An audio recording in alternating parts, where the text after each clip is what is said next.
అందరికీ నమస్తే అండి. 2029 ఎన్నికల నాటికి వైసీపీ గెలిచే అవకాశం ఉందా లేదా అనేది అప్పుడే చెప్పలేము.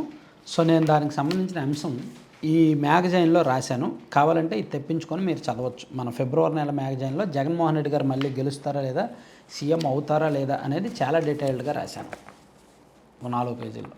సో మ్యాగజైన్ కావాల్సిన వాళ్ళు మీకు పైన కనిపిస్తున్న నెంబర్కి సంప్రదించి 1 ఇయర్ సబ్స్క్రిప్షన్ తీసుకొని తెప్పించుకోండి. ఇంకా మంచి మంచి అంశాలు ఇదిగోండి. ఇదేమో జనవరి నెల మ్యాగజైను, ఇదేమో ఫిబ్రవరి నెల మ్యాగజైను, మార్చి నెల మ్యాగజైన్ రెడీ అవుతుంది. సరే, అది పక్కన పెడితే అసలు వైసీపీకి ఆయుధాలు కొన్ని కూటమి ప్రభుత్వమే ఇస్తోంది 2029 ఎన్నికల నాటికి ఆయుధాలు. సో ఆ ఆయుధాలు జగన్మోహన్ రెడ్డి గారు వినియోగించుకునే దాన్ని బట్టి వాళ్ళ రాజకీయ బలం, ప్రాబల్యం ఆధారపడి ఉంటుంది. అందులో అంటే అసలు జగన్కు బలం ఇవ్వనున్న అంశాలు మేబీ ఆయన ఎలా వాడుకుంటాడు ఏంటనేది పక్కన పెడితే చాలా అంశాలు ఉన్నాయి. అందులో ఫస్ట్ది ఏంటంటే సిస్టమ్. అంటే ఈరోజు ఆంధ్రజ్యోతిలో ఒక వార్త వచ్చింది. ఐఏఎస్లు రహస్య భేటీ జరిగింది. జగన్మోహన్ రెడ్డి గారి దగ్గర కీలకంగా పనిచేసిన ఒక విశ్రాంత రిటైర్ అయిపోయిన ఐఏఎస్ అధికారి ప్రస్తుతం కూటమిలో వివిధ విభాగాల్లో అధిపతులుగా, కార్యదర్శుల హోదాల్లో, హెచ్ఓడీల హోదాల్లో ఉన్న ఐఏఎస్లతో సీక్రెట్ భేటీ అయ్యారు. ఇంటర్నల్గా జరుగుతున్న వ్యవహారాలు, ఫైళ్ళు, సమాచారం ఇవ్వమని అడిగారు అని ఆంధ్రజ్యోతిలో ఒక వార్త వచ్చింది. అంటే ఇక్కడ సిస్టంలో ఇంటర్నల్గా అధికారులు జగన్మోహన్ రెడ్డి గారికి సహకరించే అవకాశం ఉంది. అది ఫస్ట్ ఆయుధం వైసీపీకి, ఫస్ట్ అస్త్రం, ఫస్ట్ బలం. ఇది అనైతికమే. కానీ చంద్రబాబు నాయుడు గారు ఐఏఎస్లకు స్వేచ్ఛ ఇస్తారు, వాళ్ళ మీద ఆధారపడతారు, వాళ్ళకి డెసిషన్ మేకింగ్ పవర్ ఇస్తారు, వాళ్ళని గౌరవిస్తారు. కానీ వాళ్ళని కరప్షన్ చేయనివ్వరు, తిన్నెవరు. కానీ జగన్మోహన్ రెడ్డి గారు వాళ్ళకి స్వేచ్ఛనివ్వరు, వాళ్ళ మీద కంట్రోల్ ఉంచుతారు, వాళ్ళ మీద నిఘా ఉంచుతారు, వాళ్ళని తమ వైపు తిప్పుకోవడానికి ప్రయత్నిస్తారు, వాళ్ళని కరప్షన్ చేసుకొని ఇస్తారు. సంపాదించుకో, తిను, రూపాయి తిను, మాకు ₹1 పెట్టు, నువ్వు ₹1 తిను అనేటట్టు అవకాశం ఇస్తారు. సో ఎవరికైనా సరే అంతిమంగా కావాల్సింది డబ్బు, స్వేచ్ఛ. స్వేచ్ఛ కంటే డబ్బే కావాలి, స్వేచ్ఛ కంటే ఎక్కువ డబ్బు. సో అందుకు ఐఏఎస్ సర్కిల్స్లో కొంతమంది చంద్రబాబు గారి కంటే జగన్మోహన్ రెడ్డి గారు ఆ విధంగా మేలు. ఈవెన్ పోలీసులు కూడా, గతంలో పోలీసులు కూడా ఫ్రీగా ఉండేవాళ్ళు, డబ్బులు కరప్షన్ జరిగేది, గ్రౌండ్ లెవెల్లో జరిగేది, అందులో వాళ్ళకు వాటాలు వెళ్ళేవి, సెటిల్మెంట్లు అవి ఇవి. సో ఇప్పుడు కూడా కొంత జరుగుతుంది, కొంత జరగట్లేదు, కంట్రోల్ అవుతుంది. సో ఇలా సిస్టమ్ కొంత వైసీపీకి అనుకూలంగా మారే అవకాశం ఉంది, ఆయుధంగా మారే అవకాశం ఉంది. ఇక రెండోది అవినీతి. 2 రకాల అవినీతి. ఎమ్మెల్యేల్లో జరుగుతున్న క్షేత్రస్థాయి అవినీతి, రాష్ట్ర స్థాయిలో జరుగుతున్న, కూటమి ప్రభుత్వ స్థాయిలో జరుగుతున్న అవినీతి.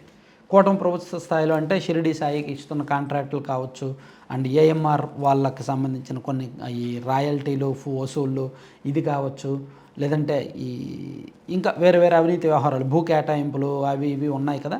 సో ఇవన్నీ కూడా వైసీపీకి వచ్చే ఎన్నికల నాటికి ఆయుధంగా మారచ్చు. జగన్మోహన్ రెడ్డి గారు ఈ ఆయుధాలను ఉపయోగించుకొని ఎలాగైనా ప్రచారం చేయొచ్చు, జనంలోకి ఎలాగైనా వెళ్ళొచ్చు. దాన్ని డీల్ చేయడం కూటమికి కష్టం.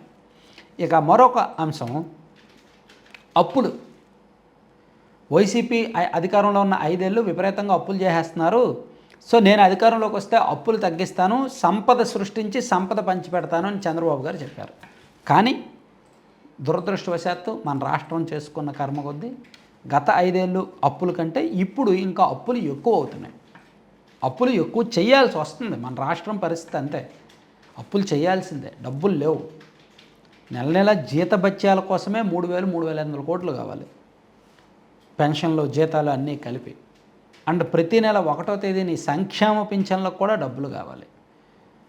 సో ఇలా మంత్లీ మెయింటెనెన్స్కి కూడా డబ్బులు అప్పు తీసుకురావాల్సిన పరిస్థితి.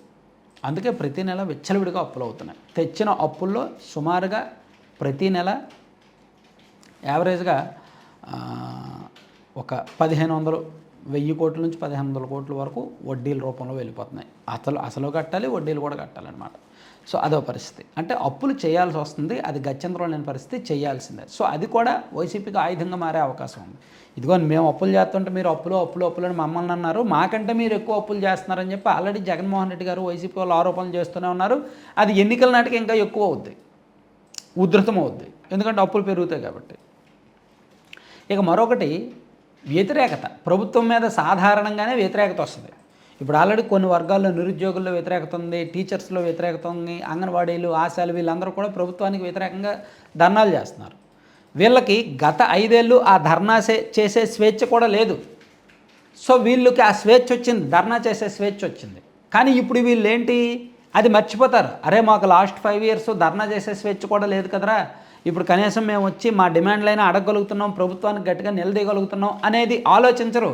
ఈ ప్రభుత్వం మేము అడిగింది ఇవ్వలేదు, ఈ ప్రభుత్వం మేము అడిగింది ఇవ్వలేదు అనేంతవరకే పరిమితం అవుతారు ఆలోచన. సో దానివలన కొన్ని వర్గాల్లో ఈ వ్యతిరేకత ఇది తప్పకపోవచ్చు. అలాగే ఒకవేళ లోకేష్ గారు సీఎం అయితే, సీఎం మార్పు జరిగితే కూటమిలో కొంత విభేదాలు ఎక్కువ అవుతాయి, విభేదాలు వచ్చే అవకాశం ఉంది. ఎందుకంటే జనసేన పార్టీ వాళ్ళు ఊరికోరికే రెచ్చగొడుతూ ఉంటారు. కొంచెం చంద్రబాబు గారు ఉన్నారు కాబట్టి ఆయన పెద్దరికానికి, ఆయన వయసుకి, ఆయన హోదాకి ఈ 2 పార్టీల మధ్య అండ్ పవన్ కళ్యాణ్ గారి అభిమానులు, లోకేష్ గారి అభిమానుల మధ్య ఏమీ రచ్చ జరగట్లేదు, చర్చ జరగట్లేదు. కానీ వన్స్ లోకేష్ గారు సీఎం అయితే పవన్ కళ్యాణ్ గారి అభిమానులు, జనసేన పార్టీ కార్యకర్తలు ఎలా మాట్లాడతారో ఏం చెప్తారనేది చెప్పలేం. సో ఇది ఈ అంశం అండ్ కొంత అనుభవలేమి, ఇతర ఇబ్బందులు అన్నీ కూడా ఒకవేళ లోకేష్ గారు కనుక కుర్చీ ఎక్కితే, చంద్రబాబు గారు కనుక ఢిల్లీ వెళ్ళాల్సి వస్తే ఇక్కడ political structure and administrational structure కొంత డిస్టర్బ్ అయ్యే అవకాశం ఉంది. ఆ డిస్టర్బెన్స్ నుంచి లోకేష్ గారు చాలా చాకచక్యంగా బయటకు తీసుకొస్తే ఓకే, లేకపోతే మాత్రం వాళ్ళు ఆయుధంగా వాడేసుకునే ప్రమాదం ఉంది, అవకాశం ఉంది. సో ఇదొకటి. ఇలా అనేక ఆయుధాలు, అనేక అంశాలు వైసీపీకి 2029 ఎన్నికల ఆయుధాలుగా మారబోతున్నాయి. ఇప్పుడు నేను చెప్పినవన్నీ కూడా అప్పటికి వైసీపీ ఎన్నికల ఆయుధాలే. ఇప్పుడు జరుగుతున్నాయి, అప్పటికి ఇంకా ముదురుతాయి. పొలిటికల్ కరప్షన్, ఎమ్మెల్యేల కరప్షన్ అండ్ అప్పులు, ప్రభుత్వం మీద వ్యతిరేకత అండ్ సిస్టమ్ సహకరించడం, ఇవన్నీ కూడా ఇప్పుడు జరుగుతున్నాయి, అప్పటికి ఇంకా ముదురుతాయి అన్నమాట. ఇవన్నీ వైసీపీకి అండ్ జగన్మోహన్ రెడ్డి గారికి వచ్చే 2029 ఎన్నికలకు సంబంధించి ఆయుధాలు. ఆయన పాదయాత్ర చేసే సమయానికి వీటన్నింటినీ జనంలోకి తీసుకువెళ్తారు. ఆయన 2027 జూన్ లేదా జూలై నుంచి పాదయాత్ర మొదలు పెడతారనేది మనకున్న పక్కా సమాచారం. సో అప్పటికి ఈయన జనంలో చర్చ మొదలవుద్దన్నమాట. సో అవి ఆయుధాలుగా ఒక్కొక్కరి మీద వదిలే అవకాశం ఉంది. Thank you.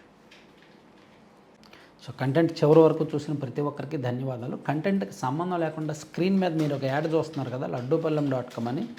సో వీళ్ళు లడ్డూపల్లెం మీన్స్ వీళ్ళు ఒక 21 రకాలకు పైగా లడ్డూలు ఆర్గానిక్ అంటే సేంద్రియ పద్ధతుల్లో రైతులు పండించిన ఉత్పత్తులు తీసుకొచ్చి రాగి, సజ్జ, జొన్న, కొర్రని అంటే మిల్లెట్స్ అండ్ అవిసె గింజలు, పొత్తురు గింజలు, గుమ్మడి గింజలు, మఖానా సీడ్స్, మల్టీ సీడ్స్ లాంటి రకరకాల healthy seeds and dry fruits, nuts, వీటిలో బెల్లం అంటే ఎక్కడ పంచదార వాటర్ అండి, బెల్లం పొడి కలిపి లడ్డూలు చేస్తారు, లేదా డ్రై డేట్స్ పౌడర్ వాడతారనమాట. ఇలా ఒక 20 రకాలకు పైగా లడ్డూలు ఉంటాయి. మంచి healthy and tasty and health benefits ఉంటాయి.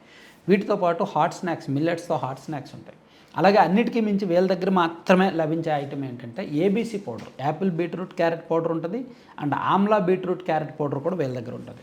మునగాకు పొడి, జామాకు పొడి, డ్రై డేట్స్ పౌడరు అండ్ రకరకాల healthy powders and B complex కారపొడి, నల్లేరు కారపొడి, మల్టీవిటమిన్ కారపొడి, ఇలా రకరకాల కారపొళ్ళు కూడా వీళ్ళ దగ్గర ఉంటాయన్నమాట.